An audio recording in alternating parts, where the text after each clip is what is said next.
Hello everyone and welcome to another video. Today we will be talking about endocrinology. So we have a 77-year-old man presented to the emergency department because of increased urinary frequency for the past 4 days. The patient's urinary frequency has been progressively increasing. There is no loss of urine when the patient coughs or sneezes. The patient is also complaining of wanting to drink more, so there is increased thirst. Previous medical history include hypertension and stroke 5 years ago. Widely, the blood pressure is 110 over 70. Heart rate is borderline tachycardic and normal temperature. On examination, skin pinch goes back slowly. So remember, if the skin pinch test shows that skin goes back slowly, that means that the patient is dehydrated. There are certain ways where the boards can give you on a USMLE ways which suggests dehydration. One of the ways is skin pinch going back slowly.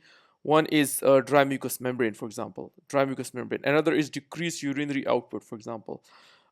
Decreased urinary output is another. So here the patient is dehydrated. Now, the rest of the examination is unremarkable. Labs include hematocrit is on the higher side, probably because the patient is dehydrated. Sodium is low. Potassium is 3.4. You can say just lower limit of normal.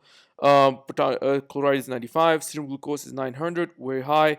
Uric nitrogen is 32, and creatinine is slightly elevated as well.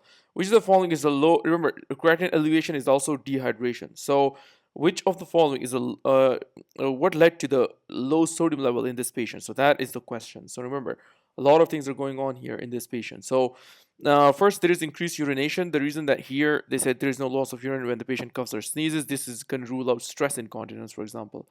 Remember here, this patient is diabetic. This patient is probably diabetic, even though there is no previous history given here of diabetes. But this patient definitely is diabetic. Look at the glucose levels; it's 900. So that's pretty high. So if you have a high glucose level, that can lead to hyponatremia. So let me explain this point. So if you have, let's say this is the nephron, this is the nephron. Just on the side of it, the vessels run, like the vessel is here. Now, from the glomerulus here, this is where most of the stuff, most of the glucose is going to be drained. So here in the nephron, you have a lot of glucose, a ton of glucose here because it's 900. That's pretty huge. So now this glucose is going to cause increased solutes here, right? There's increased solutes. And we know that when you have increased solutes, that's where the water is going to go. So it's going to pull that water from the vessel into the nephron. And remember, whenever there is increased water flow, that's where the sodium is also going to follow. So usually sodium will follow the water. So here sodium is going to follow it. So there is increased sodium in the nephron, and the increased glucose and the water is going to drive that sodium out of the body. So you get hyponatremia. So remember, the answer here is high glucose levels. So remember, this patient probably has something called this type 2 diabetes, because at 77 obviously you are going to expect type 2 diabetes. So this is probably hyperosmolar hypoketotic state, HHS. So the next step here should be give them isotonic fluid because the patient is dehydrated. Obviously the patients are dehydrated here because all of this glucose is going to cause osmotic diuresis, driving out all of this sodium and also water with it. So now here the next step should be to give a ton of isotonic fluids, give them regular insulin IV. That's the only insulin that is IV, and then also give them potassium replacement. Now let's talk through the other options here. We have increased ADH levels. Remember, if you increase the ADH level, it's gonna pull. Let's say this is the nephron here. Let's say this is another nephron, and let's say we are representing this this vessel here. So what happens here is that you have the ADH, the aquaporin channels on the nephron. So what happens is that ADH is gonna pull just the water. ADH is just gonna pull the water into the vessel. So you actually retain water, not the sodium, just water. So just like previously I said, sodium usually follows water, but that's not the case here with ADH. So in the blood, you're only going to get water. So that is going to cause hyponatremia. But the reason that it is not. The answer here is because the glucose 900, the patient's dehydrated state, all of these points to hyper or smaller hypoketotic state more.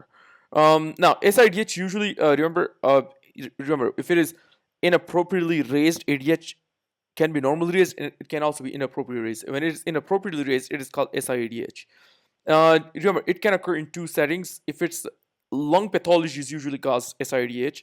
For example, pneumocystis jirovecii, it usually causes hyponatremia. So that is just one cause. Also, for example, there is a small cell lung cancer. It may cause SIADH. So lung disorders in general can cause. Also, intracranial pathologies can cause. For example, if you have intracranial damage, if you have subarachnoid hemorrhage, that can also cause. Here, this patient has none of these. So this is a wrong answer. Then we have the adrenal failure. So remember, adrenal failure will cause hyperpigmentation and hyperkalemia. You can watch my clips on adrenal failure, which is named as the primary versus secondary adrenal insufficiency. So adrenal failure, just expect eosinophilia. Also expect hyperkalemia rather than hypokalemia. And also, you are hyperkalemia, and there's also will be hyperpigmentation. Just watch my clips on adrenal failure. You will understand why you get the hyperpigmentation in primary adrenal insufficiency. Now, decreased ADH levels, the wrong answer, obviously, because if you decrease ADH levels, it's going to increase the sodium levels, right? Because it's not going to pull this free water. So free water is lost. You get hyponatremia. Increased water intake can cause hyponatremia, but remember, it's not gonna be dehydrated state, right? So here, if you look at it, we said skin pinch goes back slowly, which means that this is a dehydrated state. So if increased water intake would have caused this hyponatremia, the patient would not be dehydrated.